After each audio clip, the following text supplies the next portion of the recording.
What's going on, everybody? I'm Carl B Phillips, the host of the Carl B Phillips Show podcast. I am here with my brother, with my friend, Larry Duren. What's up, Larry? Not too much, man. Thanks for being here. Oh, look at him being so smooth. Not too much, man. Thanks for being Well, Larry, we haven't hung out in a while, so tonight we're just going to talk about your life. And you have a big announcement about something about to happen, so we're going to talk a little bit about that. So let's get started. You grew up in a musical family. What are some of your early memories of music in your family? So yes, there's always music. With both my parents are singers and songwriters, but my earliest memory was actually my mom recording me singing a song. I was a little kid, and it was a song.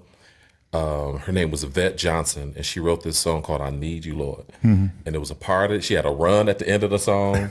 I knew it like verbatim. I knew it. And she recorded me singing it. And I remember being so embarrassed because she let her hear the recording. So that was technically my first recording. So you've been a recording artist for a long time. I've been a recording artist since before kindergarten. Awesome. You know, your roots are in gospel music. Yeah. Talk about your days singing in your church choir.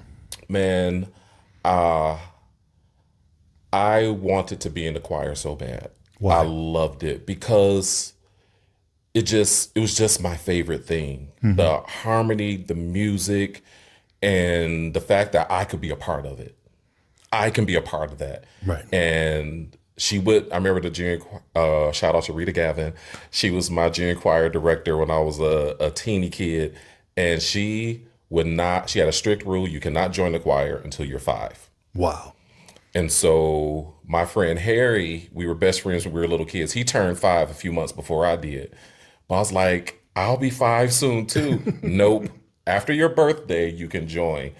But being a part of the choir, growing up in the choir, I eventually became president. In my teen years. I was over the junior choir. I started a youth choir, part of the senior choir, across all of our districts across the country. So I had a great opportunity to work with amazing singers, writers, and musicians from across the country, and even working with the young people to nurture and to see people who wanted it and to be able to encourage them because they had the gift. Right. They're like, oh, I appreciate you. You put so much. Like, no. The gift was there. I didn't hand out gifts. The gift was there. I just encouraged you in it.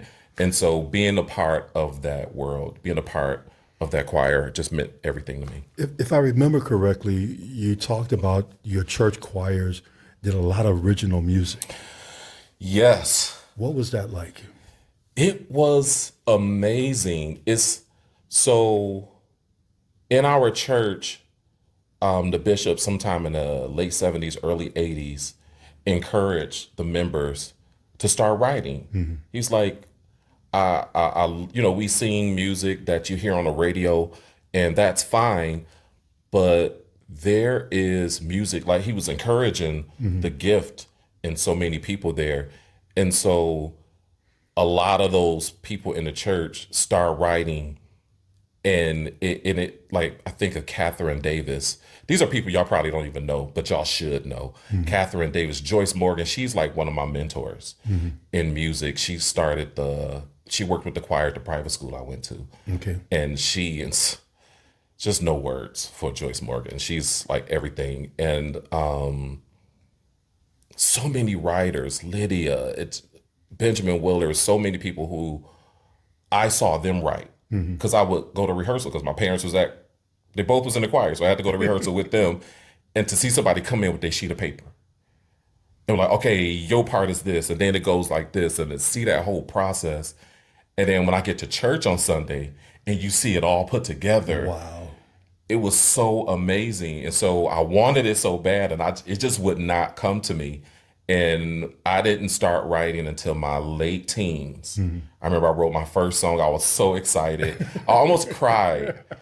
I cried because the thing you hear in your head, and then the choir is like singing the thing that was here. Right. I cried. I tried to say I almost cried. No, I cried. You remember any of the words or the melody of the song? Oh, the first song I ever wrote was "How Can I Live Without Your Love." How can I live without your love? Oh, how can I live without your love?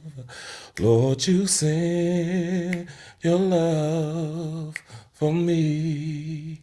That's the first song I ever wrote. Wow, look at you. First song I ever wrote. Songwriter. Yeah. So we just heard you sing a little bit. When did you discover your voice as a singer? A little kid. I was always singing around the house, and my parents always told me, family members, "Oh, you know, you can sing," but it didn't feel real. You know, your parents, you feel like, oh, they're gonna tell you whatever because they're your parents. Right. You know, so it's wrong, but we always don't take what they say like it's, you know, like it really means something.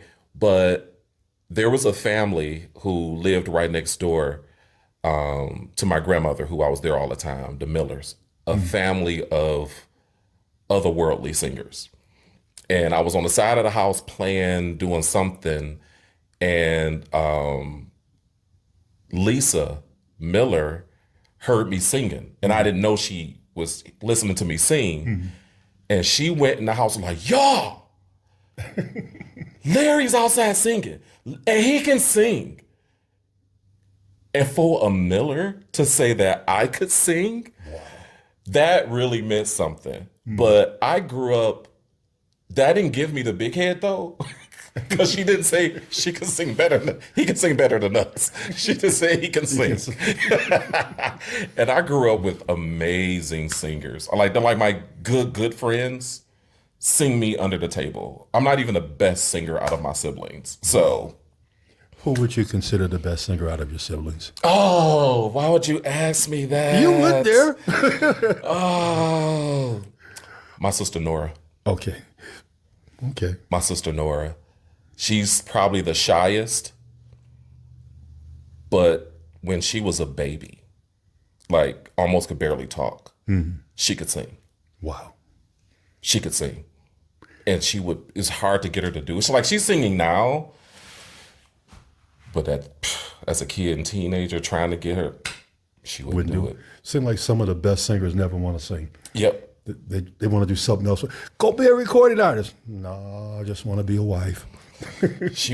What's weird is she wants to sing, and obviously she is now, but she's just shy and like doesn't want to, you know, and so she's doing it now, which I'm so proud of and happy to see her doing it, but we could not get that girl to sing. You've talked about some of the influences musically from your church. Outside of church, who are some of your musical influences? Donny Hathaway, Stevie Wonder, obviously the Clark sisters.